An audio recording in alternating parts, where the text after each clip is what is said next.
Eu posso até dizer que eu comecei quando nasci, né? Que o Luiz Carlos Prestes estava no auge, foi o senador mais votado em 47 e da Constituinte. E também ele vinha daquela luta da Márcia pelo Brasil, né? A coluna Prestes, que atravessou todo o Brasil com muita vitória, não perdeu nenhuma batalha e foi parar na Bolívia, né? E meu pai se entusiasmou com aquilo, como todo mundo da época. Tanto é que meu nome é Luiz Carlos, que é homenagem a Luiz Carlos Prestes. Né? Então meu pai sempre foi simpatizante do Partido Comunista, daquela época até 60, por aí. Depois meu pai fez a opção aí pelo PSD, né?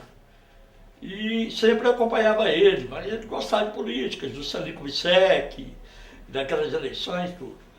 E eu fui morar também no conjunto IAPI, ali perto da Paranaíba, e os amigos lá, já, principalmente o Marco Antônio de Alacorte, já tinha ideia formada sobre o comunismo, certo? Sobre o socialismo. E conversa vai, aquela amizade com o Marco Antônio, foi me interessando, mais ainda, foi me aprofundando. E não, ele geralmente reunia eu, Marco Antônio e o Antônio Batista Machado, o Tunim, já falecido, um amigo muito leal, muito batalhador. Essa época ainda quando criança, em 60. Eu nasci em 47, então durante veio a eleição de Juscelino em 60, 59, né? Então, naquela época eu estava me interessando e sempre participei do movimento. Naquela época, a turma lá, que a gente chamava turma do IAPI, né? Foi se interessando, tem o Carlos Ribeiro, embora ele não deu continuidade, não sei. O Mauro Ribeiro, esses companheiros todos aí foram amigos de infância. Hoje, o Mauro Ribeiro tornou pintor, o Carlinhos também, né? Compositor. Então a gente teve uma amizade assim, até de um pessoal já com uma formação boa, né? Intelectual boa. E o Marco Antônio influenciou demais. E eu sempre participava daquele episódio de 5 de março, tipo por lá, né? Mas muito acanhado, ainda não era organizado, muito acanhado, tipo lá, acompanhava as coisas mais ou menos perto, às vezes entrava na luta. Teve um enterro aí, que até eu estava conversando com meu companheiro Nézio, e nós ficamos em dúvida se era do Lacerda, foi terminar ali no Café Central. Lá foi o primeiro atrito que eu tive com a polícia. Enterro simbólico. Quem ia organizar mais na época era o pessoal do estudante e também o operário da construção civil, o Pedro Ribeiro, né? O pai do Carlinhos, ele era líder sindical, o PCdoB, né? O PCB também, a esquerda, né? Em geral. Então, nessa época aí, foi o primeiro confronto com a polícia, né? Até então, nessa época, não tinha ainda contato com organização nenhuma. E tive um confronto com a polícia e tal, até depois a cidade era muito pequena, o policial me pegou, me encurralou aí, querendo me espancar tal, porque eu joguei pedra, né? Arrancava tábua da beira para defender da polícia. Eles com bomba, Então, o primeiro contato com a organização política foi, na realidade, através do Marco Antônio, ele que me recrutou, quer dizer, né, chamava recrutar, para uma organização, a primeira que nós fomos foi no PCdoB. Fizemos reunião lá na fábrica de chapéu, lá em Campinas. Então, Saulo Dias Taguatinga, o pessoal que depois foram até para o PCB. E depois eu tive uma pequena militância na Palop, política operária. Na Palop foi coisa muito rápida, através do Itamar, né? Foi o João. E Nessa época aí eu peguei, comecei a manter contato, comecei com o movimento estudantil, já começamos a interessar no movimento estudantil. O Toninho foi para o PCB, o Marco Antônio foi também para o PCB, né? E nós fomos eu fui para o PCB.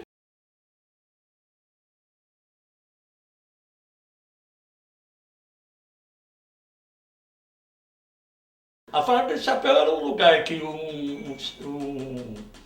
um empresário emprestava para a gente fazer reuniões, né? No partido nessa época estava na semi-clandestinidade. O que eu sei da Fábrica de Chapéu, porque a coisa não era muito aberta, eu sempre discreto, motivo de segurança, não procurava saber. Eu estava ali dentro do aparelho, né? Ali é um aparelho para reunião e não queria saber muita coisa. Ou era até muito discreto com relação a isso aí. E só vim saber que era dono agora, né? Embora Goiânia fosse pequeno, mas nunca. Afinal de contas, eu era militante, não era policial, né?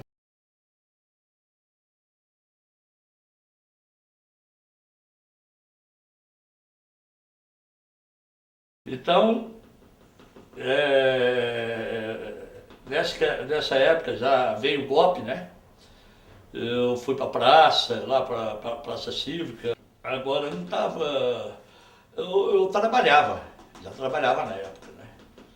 E eu trabalhava no Clube Diretor do Exista, na época. E na época eu só lembro eu ter saído do emprego, do serviço, pedido para sair, no dia da derrubada do Mauro, né? Que o pessoal sobrevoou Goiânia, que é todo, aviões, e os interventores tentando entrar tal, e a gente lá na Praça Cívica dando apoio para o Mauro, que troço todo. Era estudante, estudava aqui no Brasiliense, no Brasiliense. Eu estudei antes no Ateneu, depois estudei no Brasiliense. Sentia revoltado, como todo mundo. Você via no rosto de cada um a revolta, a indignação, né? Indignado com aquele ato, né? O Mauro, como a gente sabe, ele teve uma parte no início, ele apoiou até o golpe, né? E depois a hora que ele resistiu, né, tentou resistir, foi contra, os militares vieram depois.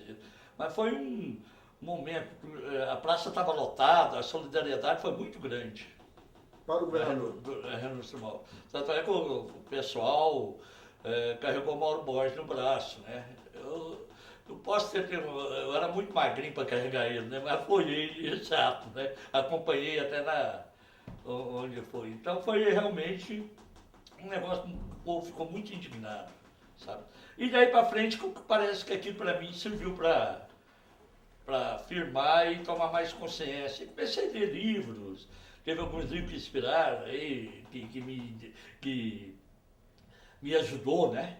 A formação política, como de Godinho da Fonseca, o Petróleo é Nosso, o outro Um Dia na Vida do Brasilino, era um panfletim, né?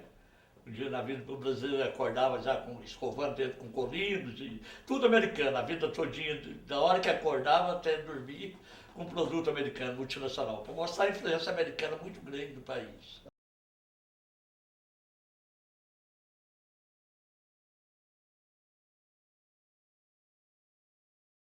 Nós fomos para o PCdoB, né?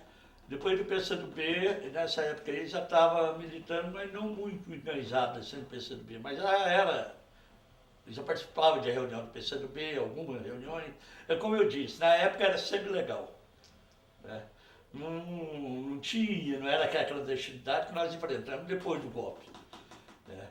E depois do golpe, aí eu participei das reuniões, de algum até algumas conferências, nós chamávamos estudos que a gente fazia fora de Goiânia, do marxismo-leninismo, sobre o socialismo, né?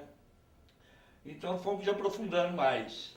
O princípio fundamental de filosofia, para mim, também foi muito importante ler aquele livro, né? Despertou mais a, de- a minha cabeça para desenvolver mais em prol do socialismo.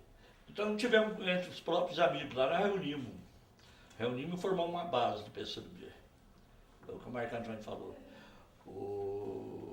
Então isso aí durou até, segundo o Marco Antônio, a queda do PCdoB, né? E daí eu fiquei fui para Polop então. Porque depois do PCdoB eu fui para Polop. Quanto mais o golpe, o governo ia apertando, eu mais militava, mais era doente, entende? Porque era necessário mais luta, né? Engajar mais na luta. Então, essa história como a gente participou do movimento estudantil, e o partido, ele organizou de tal forma que pegou a grande maioria era do PCdoB, né? Que o PCdoB tinha caído, muitos dos militantes do PCdoB foi do partido. A maioria do pessoal do PCB era do PCdoB. Então nós nos organizamos aí, me organizei de verdade no PCB, a militância muito ativa na época. Na época participava, eu estava praticamente sem trabalhar, vivia mais para nem estudar, não estudar, mas militando. A URSS tinha acabado, né? Na época eu comecei a participar. Então veio a CGE, Confederação Goiana de Estudante. E da CGE nós participamos do congresso da CGE, organizamos o congresso, e o partido ganhou as eleições na CGE. O partido foi se tornando forte, sabe? Tinha muitos militantes de qualidade, muitos companheiros bons mesmo. E aí eu comecei a trabalhar na televisão, que fui levado pela mão do Marco Antônio também. Então fui para a televisão e de lá eu conheci outro companheiro, e outros companheiros, recrutei alguém lá dentro, um pessoal que eu prefiro não citar nome, que não estou autorizado para isso. Então, lá na televisão nós formamos uma base de jornalista, radialista. Aí nós participamos do movimento estudantil. O movimento estudantil, uma vez no liceu, uma greve do liceu, o Allan Kardec era presidente, tudo. Veio uma repressão muito forte e o pessoal, salve quem puder, cada um correndo para um lado. Isso era em 68. Peguei um amigo meu, um companheiro lá, que a gente conhecia por cá mais ou menos, mas como eu disse, eu sempre fui discreto, não perguntava de onde era, nem nada. E fomos subir a Rua 20, até no livro eu falei Rua 24, mas é Rua 20, na verdade. E até a casa paroquial ali da catedral. Aliás, minto, no início que eu comecei a subir a Rua 20, vi um carro da contramão, um Jeep, naquela época era Jeep da polícia do TOPS, vinha descendo, esse cara joga uma pedra. É uma maior estupidez, né? Era entregar a cabeça para a polícia. Eu só vi que, a hora que jogou a pedra, os caras pararam o Jeep e veio correr para o rumo da catedral. E chegou na casa do bispo ali, do arcebispo, eu não tinha para onde correr, entrei dentro, eles me deram apoio, vai para o fundo, né? E eu fui para o fundo do quintal, e desesperado, com medo de ser preso, porque lá naquela época não tinha norma, não tinha regra, não tinha lei, ninguém respeitava a lei, não tinha habeas corpus, não tinha nada, né? Já não tinha mais, que era o AI-5, né? Então, eu correndo do jeito que eu vinha, eu pulava os muros. Só acho que eu não encontrei nenhum cachorro por um desses muros aí. E exausto, já na quinta, sei lá que casa, parece que é a quinta casa que eu fui pulando, uma senhora me encontrou, me colocou num quarto de despejo e mandou ficar quietinho lá, tal, até a coisa acalmar lá na frente da casa. A polícia está toda lá, na Rua 20, 24, Liceu de Goiânia, Rua 18, está tudo tomado de polícia. Então, eu fiquei quietinho lá dentro do quarto de despejo, aí ela veio. A hora que parece que ela viu acalmar, a senhora espetacular, viu? Espetacular, nunca esqueci desse ato dela. Me colocou dentro do carro dela, um Fusca, se não me engano, e pegou uma roupa suja e jogou tudo em cima de mim, né? Eu fiquei como eu era magrelo, pesava 57 quilos, bem diferente da agora, eu cabia em qualquer buraquinho, né? Eu fiquei entre os bancos e ela jogou roupa suja. Eu lembro que ela foi me conduzindo, eu falei onde eu morava na rua 70. Ela pegou, falou, foi me levando e tal, e eu vi que nós fomos parados 2 vezes. Ali o coração quase a 1000 por hora, né? E ela dava uma explicação, nem muitas, olhava assim e deixava passar. Aí me deixou em casa, tranquilo. E também serviu para mim perceber que o povo estava do nosso lado. A solidariedade do povo, sabe? Da igreja, a igreja progressista estava do nosso lado.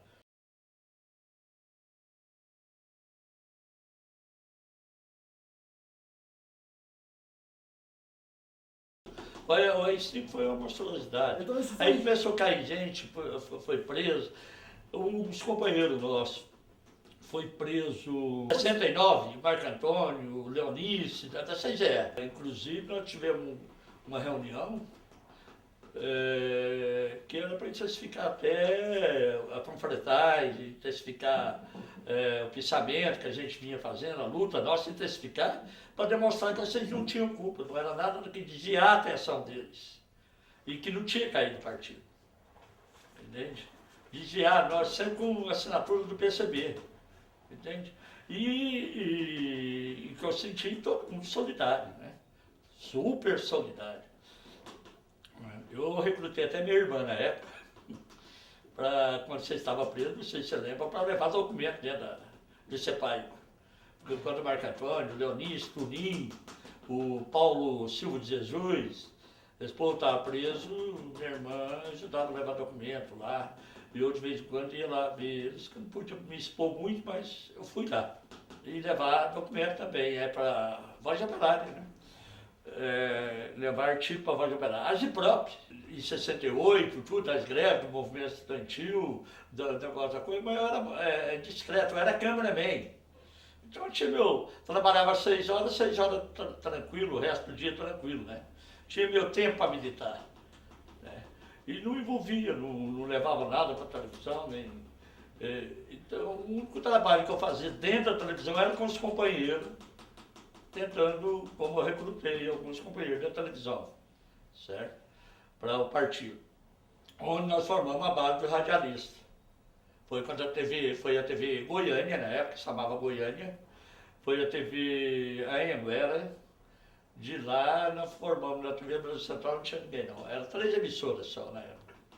Então formamos uma base de radialista. E aonde ganhamos o sindicato, a eleição do sindicato. Graças até à liderança do candidato presidente, o meu companheiro Paulo Vilar. Entende? Ele tinha uma liderança muito grande lá. Tanto é que nós ficamos um partido forte. A gente tinha a CG na mão, tinha os principais grêmios, Pedro Gomes, o liceu era AP. O colégio aqui com Debré, o colégio Rui Barbosa, tinha o Cotoninho tinha trabalhava. uns 5 ou 6 aí, ficamos fortes, sabe? Em termos de organização, era um partido respeitado, PCB. Tanto é que a reação ficava de olho na gente, queria prender a nós. Porque sabia que era um partido mais consequente, um partido forte e que não estava para brincadeira, né? Embora ninguém falava em pegar em arma nem nada, a nossa luta, o que a gente pregava foi o que aconteceu aí. Era eleição indireta, democracia, voto livre e esse tipo de coisa. O que nós estamos vivendo aqui, só não aconteceu o socialismo ainda.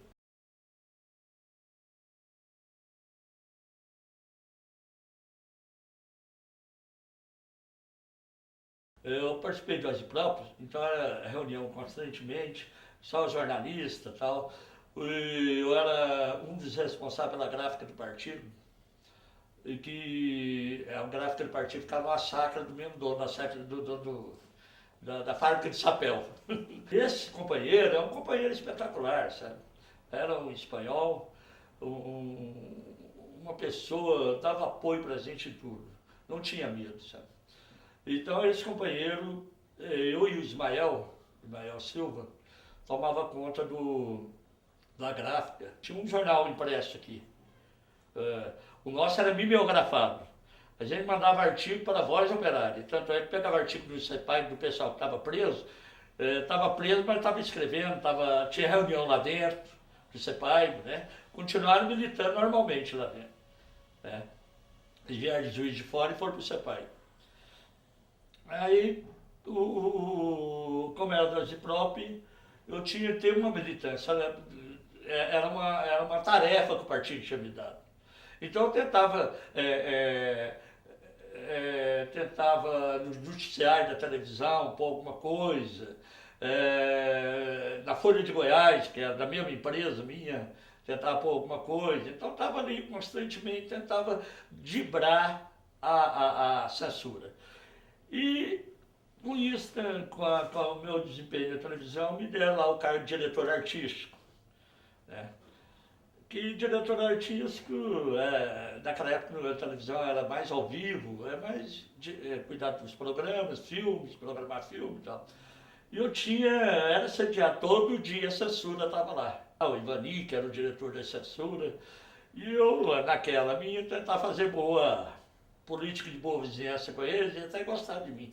Na época que eu fui preso foi a maior surpresa que me viu lá dentro da Polícia Federal. Sabe? A gente distribuía, mandava, por exemplo, para os principais jornais, mandava na rua, né, rápido. Né? Porque a gente gostava de fazer muito comício relâmpago. Os comícios relâmpagos, pega uma caixa, sobe, 3 minutos, dá o recado, abaixa a ditadura, abaixa o AI-5, né, coisa rápida, e caía, me misturaram no meio do povo e ia embora. Eles pegaram, fecharam a CGE, e nós ficamos muito queimados com esse negócio da CGE, porque o DOPS, que prestava serviço, não era ligado à Polícia Federal, e não saía do nosso pé, né? Só que não tinha prova, a gente fazia as coisas, não tinha nada de concreto do partido, né? Pensaram no CGE era legal, né? Pensaram tal. A gente não podia estar no lugar, batendo papo com os amigos, num barzinho, numa lanchonete. A polícia já várias vezes abordava a gente. Não podia juntar, era reunião. Então, eu lembro até no Garden Lunch, né, em Anguera, eu estava lá em frente ao Café Central, nós estávamos lá dentro, conversando com a voz de operário, com um pasquim debaixo do braço, o que era uma edição legal, né? Embora contra o governo, resistência à ditadura, tudo mais legal. O cara fechou as portas lá no Garden, prendeu nós lá dentro, deu uma lição que ele leva preso, né, aquela história, xingava, nós somos estudantes e tal, chamava a gente parecia mais era melancia, né? Verde por fora e vermelho por dentro. Então, começava a fazer provocações e tal, e depois liberava a gente. Era uma canseira violenta, a gente não tinha realmente paz para onde ir, era perseguido.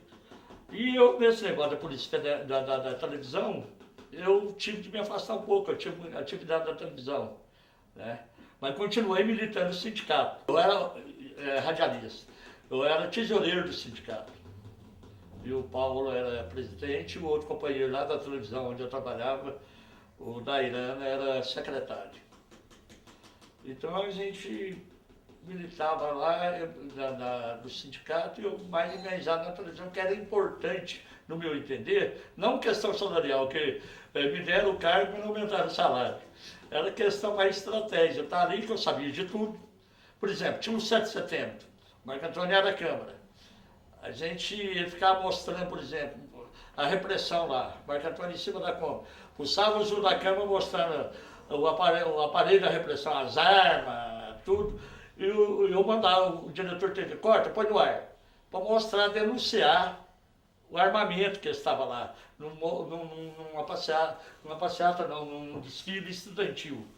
Então, até a gente fazia, Marco Antônio Câmara, a gente estava até bem. A censura estava total. Eu tive até fazer uma carteirinha para trabalhar da censura. Né? O Ivani mandou todo mundo da televisão fazer. Eu não fugia a regra. Como diretor artista, eu tinha que fazer, senão não podia continuar trabalhando. Carteirinha tipo Polícia Federal, Ministério da Justiça e tal, Luiz Carlos, mas Polícia Federal não como diretor artista da televisão, é para trabalhar na televisão. Então, todo mundo era obrigado a fazer isso. para trabalhar lá. E a censura dele, na verdade, não era censura nenhuma, era um programa ao vivo nosso, que era musical, não sei o quê.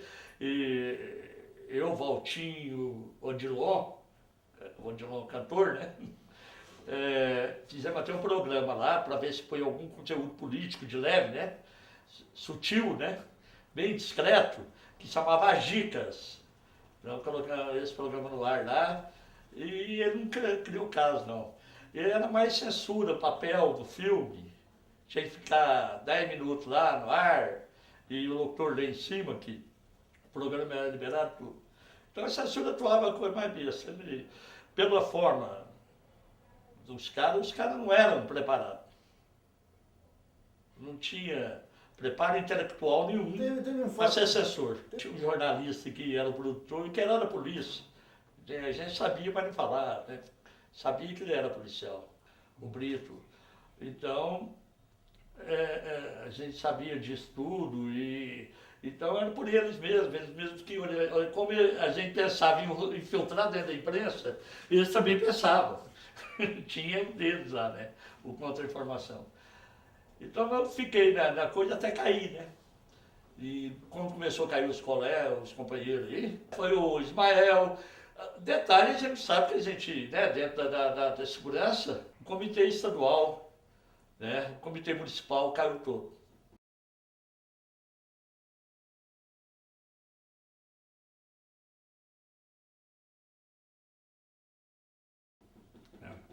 E o Ismael, aconteceu o assassinato do Ismael lá dentro. Mataram o Ismael, o jovem, né, brilhante e tinha um futuro pela frente, né? Muito inteligente, companheiro, solidário, um cara que só tem elogios. Até vieram colocar na Folha de Goiás, a família veio colocar pro enterro dele uma nota, a censura federal proibiu. Né? Não poderia colocar nada. Eu tentei insistir ainda colocar, certo? Foi encontrado simulado lá um enforcamento. Né? Uma corda e tal, mas pela altura que ele estava não dá nem para enforcar. Sabe, foi um negócio muito mal feito lá para eles. Entregaram para a família, né? Na hora do enterro, a polícia, tinha mais polícia federal do que companheiro lá. Querendo proibir abrir o cação, aquele trem todo, o pai dele resistindo.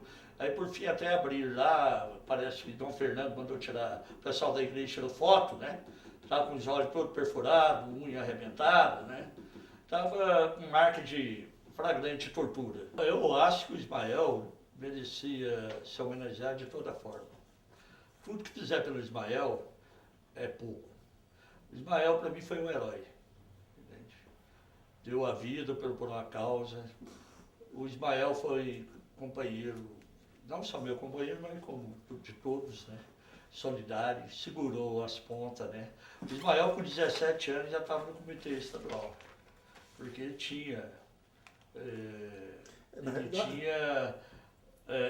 conhecimento político, ele tinha teoria, tinha o que passar, discutir em pé de igualdade com aqueles velhos de 60, 80 anos.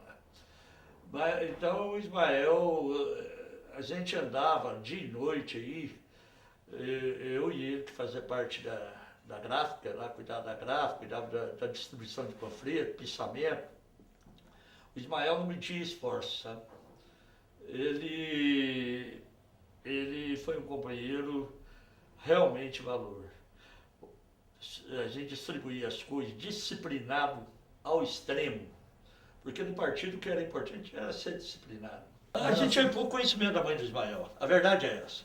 Eu pouco tenho que falar da mãe do Ismael porque o Ismael vivia com o pai dele, ela era separada do pai. Então ele era muito mais apegado ao pai. Tanto é que foi o pai que insistiu e abriu o cação lá no cemitério. Né?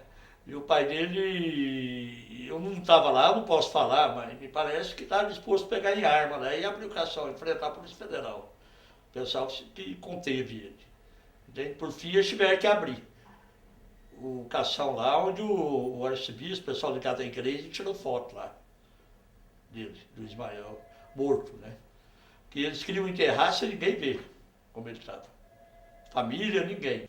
Então eles mudaram, ficaram cismados, mudaram um pouco a tática de interrogatório, porque para eles o que eles chamavam, aquilo foi um acidente de trabalho, né? Eu senti que eles mudaram um pouco a forma de interrogatório, né? Não deixaram de torturar, mas com mais cautela, né? Para não matar. Então eles tiveram mais cuidado. E nessa época que o pessoal todo saiu da cadeia um companheiro da minha base, jornalista, e esse companheiro encontrou comigo, já foi direto encontrar comigo e falou para mim: ó, Luiz, eu vou te falar um negócio, eu te entreguei. No interrogatório, não aguentei a tortura, eu te entreguei e eles vão te pegar. Eles já devem estar te procurando. E esse companheiro me alertou, falou: ó, você não nega nada do que eu falei, que se você negar vai ser pior a tortura. Eu falei tudo, eu não aguentei não. Foi muito honesto, cara. Eu acho honestidade. Mas nem aí eu comecei a bancar o esperto, eu não queria cair. E como eu trabalho em televisão, eu vinha sempre, tinha eventos aqui, musical, por exemplo, tipo o Ayrton Rodrigues, aqui é o Mosca de Estrela e tal. E o pessoal vinha constantemente em Goiás, que tinha boa audiência em Goiás, e eu tinha aquele outro programa sertanejo, o Geraldo Meirelles, vinha sempre. E eu misturava no meio deles, dormia no hotel com eles, entende? Porque eles queriam me pegar sozinho. Eu via eles passar, tudo de jipe, né, aquele hotel da Rua 4, esquina com a 8, Hotel Brasília, parece. Eles passavam, tal, olhava, passava devagarzinho, olhava, chegava até a fazer menção de sair do carro. Eu infiltrava no meio dos caras e entrava e ia para lá para dentro. Onde os caras iam, eu ia. Boate, onde eu estava junto, eu não podia ficar sozinho. Nós estávamos em pleno AI-5, pleno governo Médici, que foi o maior repressor da história. A imprensa amordaçada. Você lembra do Estadão, você é novo, mas o Estadão, a Folha de São Paulo,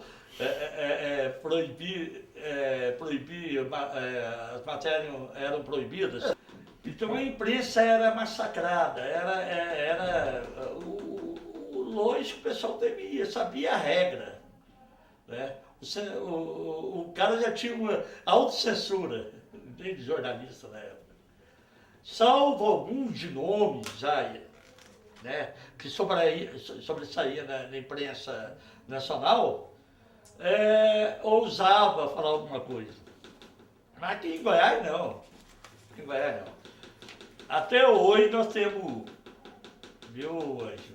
Até hoje, eu tenho 8 anos que eu larguei trabalhar em emissora de comunicação, até hoje tem censura. Só que a censura de hoje é diferente, é econômica.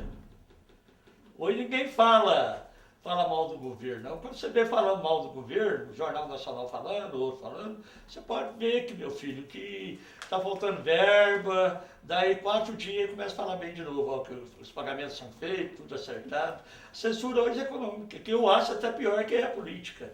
Eu acho que as autoridades municipais, vereadores, né, podiam fazer um projeto, só que ninguém tem história nenhuma na cabeça. A maioria desconhece, o que dá tristeza na gente é que ninguém conhece a história, conhece o que foi a ditadura e a maioria desse pessoal que está no poder aí hoje. Com exceção do Íris, que foi caçado, né? Mas esse resto aí é tudo jovem, não se preocupe em saber, mas que devia fazer uma estátua ao Ismael, devia dar o nome de uma praça, devia dar o nome de uma rua, de um viaduto, em vez de colocar pessoas aí ricas, né? Dá a um estudante, a um revolucionário igual o Ismael foi, certo? Ele merece isso. Acho que já passou de hora. O único que lembrou do pessoal aí foi o Pedro Wilson, quando fez aquele monumento aos mortos e desaparecidos. Mas hoje está virando lugar de dengue lá, de logrador. Houve uma época aí que a gráfica do partido caiu lá em São Paulo. Caiu e a Polícia Federal, o Ministério da Justiça e o Armando Falcão fez uma rede nacional de rádio e televisão para denunciar, mostrando como era a gráfica, aquelas portas subterrâneas, aquilo tudo, né? E até quem morava na gráfica, por coincidência, depois nós ficamos sabendo, né? Era o nosso companheiro aqui que já tinha fugido, tinha ido preso no CEPAI, por causa da. Estava com o Marco Antônio, o Elias Moreira Borges, já falecido. Aí, nessa gráfica aí, por azar meu, a televisão, ou por sorte, a televisão minha lá sai do ar. Rapaz, mas foi um quiprocó para mim. A direção achou que eu que tinha tirado a televisão do ar por causa disso. E foi duro. Aí eu não tive mais clima para continuar lá, sabe? Porque qualquer coisa, sou comunista, ela taxada de comunista.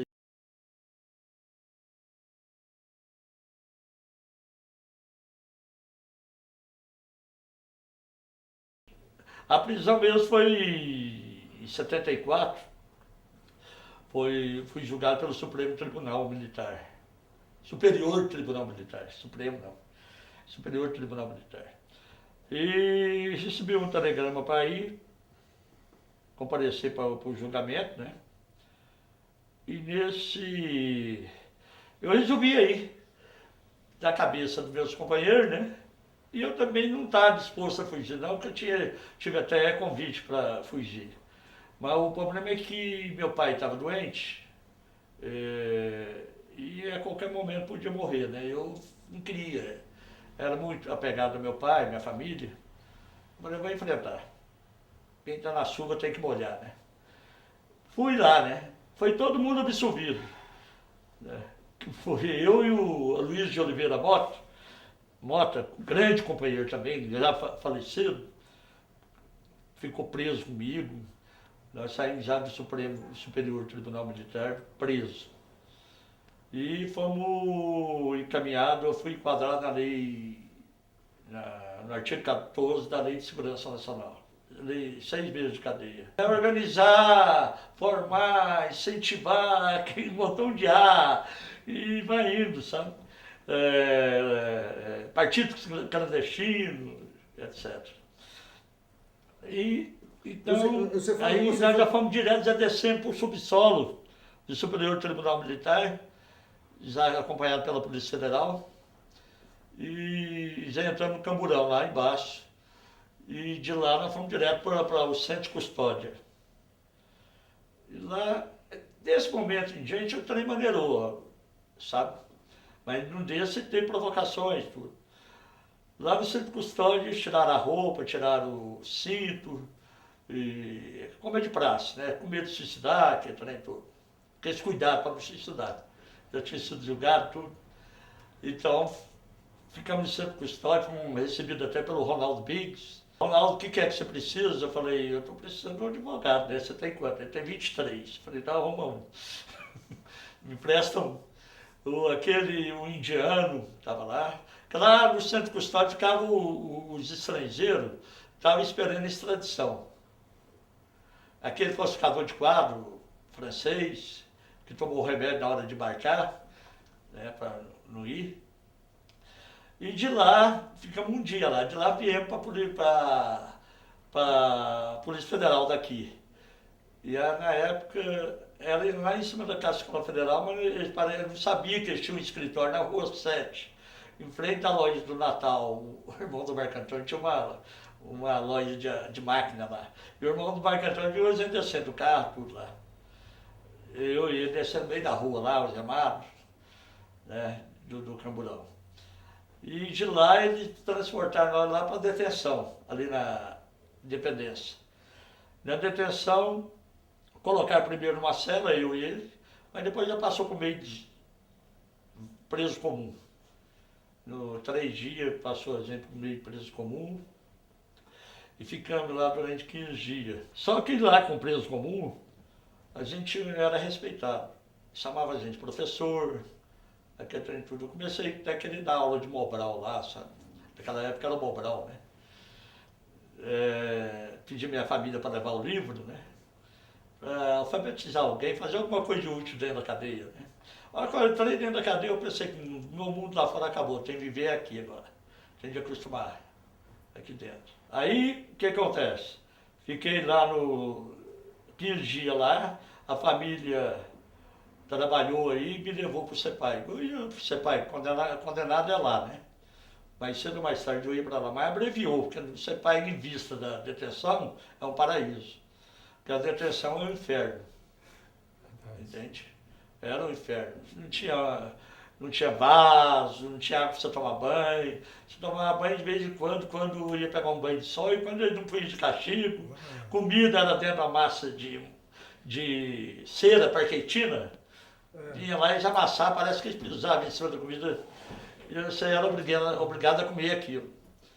Então, então é o seguinte, eu fiquei lá saí de lá e ser assediado no refeitório pelos presos comuns, de outra cela, porque da cela da gente tinha ganhado, já, tudo amigo, né?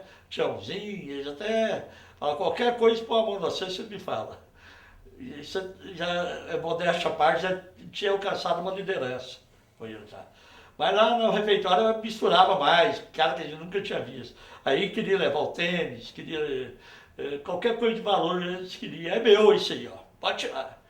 Eu roubava lá dentro mesmo. E eu não tirava, ia para lá por fim, tinha de sandália havaiana, mas esculhambado para não chamar a atenção deles e não ser ameaçado lá, porque senão você morre lá dentro da cadeia, né? E parece que eles faziam até de propósito, sabe? Te jogava lá, a Deus dará, né? Aí lá no CEPAI, eu fiquei lá na cela de provinha, você fica 15 dias incomunicável, para ver se é bom elemento, a provinha que eles chamam. Nesse meio tempo, minha tia trabalhava no Hospital Geral, pediu ao doutor Juraci Freire, que era diretor da enfermaria do CEPAI, para me transferir lá para a enfermaria, para tirar eu do meio dos presos lá, né? Aí eu fiquei mais 15 dias lá, depois da prova, fiquei um mês lá no meio dos presos, mas também já tinha feito amizade com todo mundo. Aí me transferiram lá para enfermaria. Lá eu fui ser enfermeiro, para ficar lá tinha de ser enfermeiro. Onde eu aprendi a aplicar injeção e tal. E peguei amizade com os presos, que o enfermeiro, os presos tratam assim, a maioria quer droga, tal, você dá um melhoral para eles, para tomar, e aquele trem todo. E acaba pegando Paraibinha e o Raimundinho, os dois presos, condenados por homicídio, estupro, tudo que tinha de ruim, tinha quase 100 anos de cadeia. E acabaram virando meu amigo, né? O Tião, o Pedrão lá ficou meu amigo. Nesse meio tempo foi julgado o Abrão, a turma do Abrão, porque o nome dele é letra A, né? Então eu sempre iniciava tudo com A. Abrão, o Benito, o Vilmar Alves, o Paulo Vilar, essa turma toda, o Washington, né, o pessoal de Anápolis lá, o Clóvis, aquele pessoal todo de Anápolis lá. Então eles foram para lá e eu comecei, quando eu fiquei sabendo, eu comecei a preparar meio campo deles ir para lá. O diretor, que era o diretor prisional, o custódio, ele gostava muito, como todo funcionário público, sobressair para ganhar promoção, né? E o Taquim, de vez em quando ia lá filmar para mim, e ele era muito grato. E eu arrumei para ele, para ser secretário dele, o Vilmar Alves, jornalista, fazia matéria para ele, mandava para o 5 de março. E com isso nós fomos pegando um certo respeito, confiança com ele. E nós pedimos, né? Isso depois do Vilmar vinha, eu falei para ele, vai vir um jornalista tal, e o senhor pode, antes de ser enfermeiro, quando eu estava lá embaixo, eu era secretário dele, entende? Quando o Taquim foi lá, entendeu? Eu estou falando meio truncado, mas tem isso. Aí, quando o Vilmar chegou, eu falei, Vilmar, arrumei para você ser secretário do homem lá. Aí, nesse meio tempo aí, arrumamos, né? Eles entraram e ficaram lá. Como tinha abrido precedente da gente ficar na enfermaria, eles colocaram o preso político tudo na enfermaria. Aí ficou ótimo. Aí tinha um Abrão que era médico, tinha um Benito que era médico, eu era enfermeiro deles, né? E eles foram ser médicos lá da enfermaria e eu enfermeiro. Continuei enfermeiro lá. É. Foi até bom que eu aprendi a aplicar injeção naqueles bandidos lá. Foi bom. Tudo companheiro. Tinha o Pedrão lá, que era meu amigão, pistoleiro, falava pra mim que era irmão do Zales. Brincadeira lá, né? Praticamente 5 meses, 15 dias. Aí depois saindo do CEPAI, saí primeiro, né? O pessoal continuou. Tinha sido condenado há mais tempo. E a gente estava entrando com a família deles estava entrando com recurso para ele. Você tem ideia, quando eu saí, foi comemorar minha saída, a família daquela festa, eu levei um batedor de carteira comigo, que eu peguei amizade com ele. Então eu levei eles junto comigo. Era um pessoal puro. O problema dele que eles estavam ali era a consequência, né, da fome, é problema estrutural. Né? Você tem de entender esse lado também. Né? E esse Morrone virou meu amigo, né? Então eu saí, ele ia ter uma saída, não tinha para onde ir, eu falei, não, vamos lá em casa comer um churrasco. E comportou direitinho, respeitava, passava sempre na televisão quando ele saía, quando eu voltei a trabalhar, entende? Então, tem essas coisas. Aí o que acontece? Eu saí, deixar os amigos lá, para mim foi o fim da picada. Eu peguei muita amizade pelo Vilmar, que acabou virando meu compadre, faleceu há pouco tempo. Um grande companheiro, sincero, cara solidário ao extremo, muito bom, jornalista, inclusive o Correio Brasileiro fez uma matéria de uma página quase com ele lá, depois da morte. Ele era um cara exemplar, ele ensinou muita gente a trabalhar, humilde, não era estrela, entende? Então eu e o Martô pegamos uma amizade muito grande. Eu largar os companheiros lá para mim foi o fim da picada. Como eu não estava trabalhando, não voltei para a televisão. De propósito, eu fui lá no Correio Presidente, falei, ó, para o Paulo Vilar não perder o emprego, eu queria ficar no lugar dele aí, e a hora que ele sair, ele volta e continua no lugar dele, eu saio, né? Só para mim também não ficar desempregado, né? Aí fiquei, mas aí me sobrava tempo. O que eu fiz? Armei um esquema com a família do pessoal para ir a Brasília, levar eles a Brasília, para requerer o habeas corpus. Ele subia para o Superior Tribunal e eu ficava escondido dentro do carro, né? E carro velho que eu tinha, chegava, o carro arrebentava radiador, as mulheres tudo descia, que é tudo esposa, descia para pôr água, era um sofrimento naquela época. E meu advogado lá, morreu há pouco tempo, o Rômulo Gonçalves, que é outro que eu acho que merece uma homenagem, que ele defendia preso, tendo dinheiro ou não. Aquele merece uma homenagem também, um busto, aquele era amigo de tudo, sabe? Se tinha dinheiro, pagava. Não tinha, ele defendia da mesma forma. Nesse período que o pessoal estava preso, até o Nésio Natal, que hoje é meu irmão, não é nem amigo, que eu considero demais, chegou desfigurado. Eu estava, por coincidência, eu estava lá, porque eu não parava de ir ao CEPAI. Já conhecia o sargento, já conhecia oficial de dia, então eu chegava lá e ia falar na maior facilidade, sabe? Participar de reunião lá dentro do CEPAI com eles, né? Trazia as resoluções, né? Lá dentro do CEPAI eles iam fazer reunião também.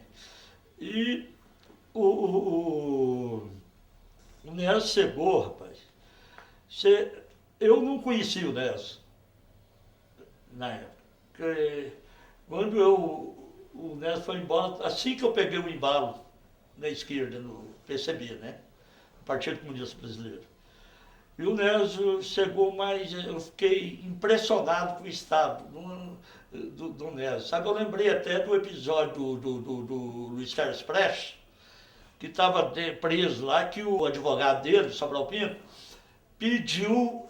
invocou para ele a lei de proteção aos animais. Então o Nelson chegou realmente num estado deprimente.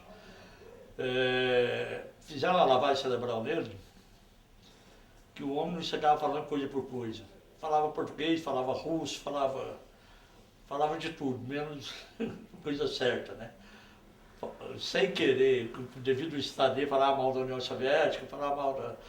Sendo que hoje era um cara leal, um cara agradecido à pátria que deu acolhida a ele. Então, o Estado Unido também me chamou muita atenção. E eu fiquei indo lá com mais... tinha o tempo disponível, fiquei indo quase diariamente no CEPAI. Quando eu não era no CEPAI, era em Brasília, eu era nos advogados, o Dr. Rom morava numa chácara, tinha uma chácara, ia atrás do Dr. Rom, atolava carro para chegar lá, aquele trem tudo. Moral da história. Quando saiu todo mundo, o pessoal só até por bem prestar homenagem para mim, pela solidariedade. Então eu fiquei muito satisfeito, me senti realizado em poder ajudar alguém, mesmo não estando militando. Aí você me perguntou o que eu fiz depois que saí da cadeia. Além disso, que levou mais uns 6 meses, que logo o pessoal ganhou a condicional, saiu da cadeia, o único que ficou foi o Neso. Além disso, eu começamos a pensar, viu, hoje, em reorganizar o partido, sabe? Houve uma movimentação para reorganizar o partido. O Alaor, o Tiburcio, o Elias Moreira, inclusive minha casa, onde eu morava, eu tinha casado naquela época, serviu de aparelho para reunião. Passamos um dia e meio lá, em reunião lá. Todo mundo, ninguém dormiu à noite, todo mundo em claro e tal, e segurança, né? Que a gente punha, eu inclusive era o segurança. Com a fortaleza de 57 quilos, eu resolvia qualquer coisa. Então é o seguinte, nós continuamos lá para reorganizar a partida. Aí parece que não deu em nada, o pessoal não levou a sério.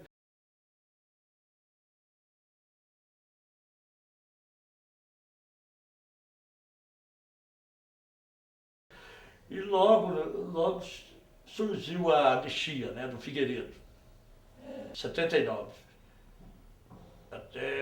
E depois da anistia, o pessoal quis tem esse detalhe aí, ó. Nós éramos do partido, do PCB, mas militava no MDB, para ter legalidade, entende? Nós, inclusive, conseguimos em 70 eleger o vereador mais votado de Goiânia, que era o João Silva, foi, né, o João Silva Neto. Então a gente realmente tinha uma base, o deputado estadual, tinha o simpatizante, nosso que era deputado federal, que fazia coligação, e até senador, que era o Henrique Santilli, que era simpatizante do partido, né, que dava cobertura pra gente. Eu fiz reunião com o Henrique Santilli, com o pessoal para fazer propaganda, dar apoio para o Henrique, né? Então a gente realmente teve um partido forte, bem estruturado. É por isso que o pessoal sabia, os meios de informações tinham conhecimento.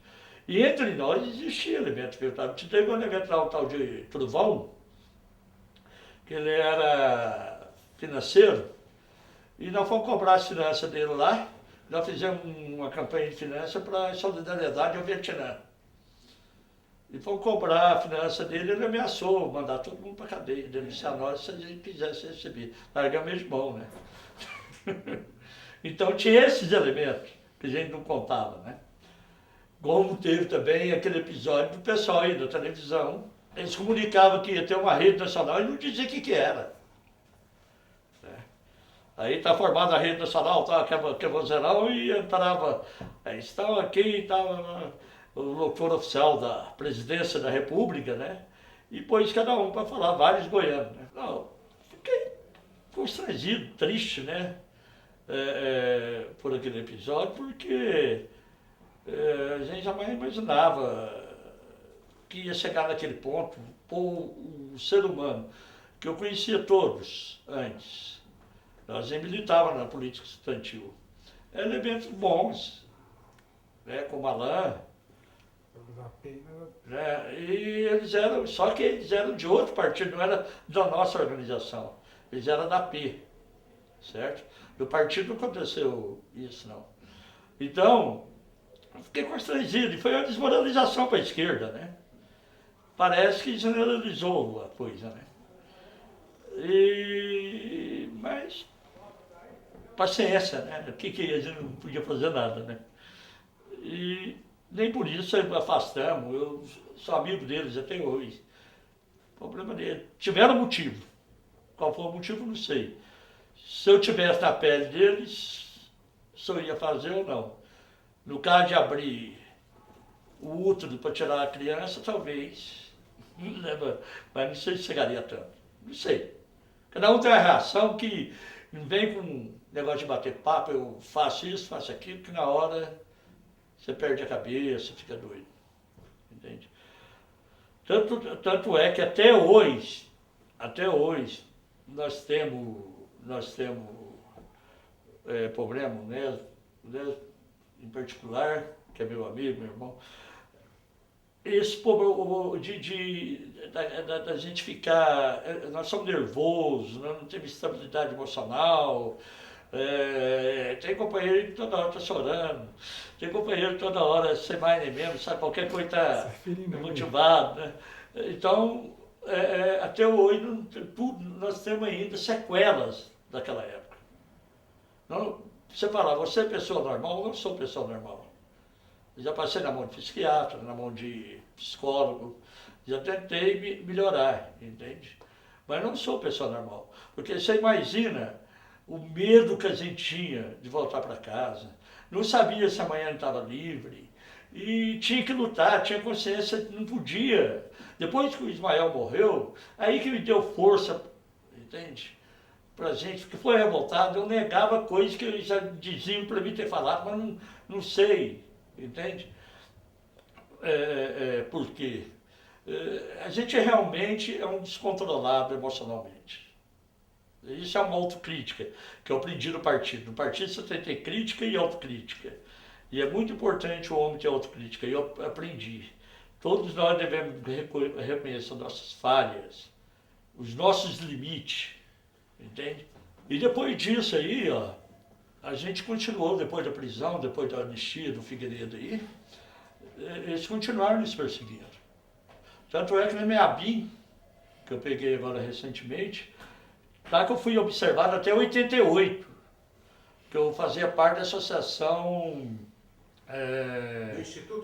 Instituto Cultural Brasil União Soviética. No nosso ABIN consta isso. Então eles estavam nos acompanhando ainda, até 88. Para te falar com franqueza, a partir da direta já, daquele movimento, eu pensei que já tinha caído, né?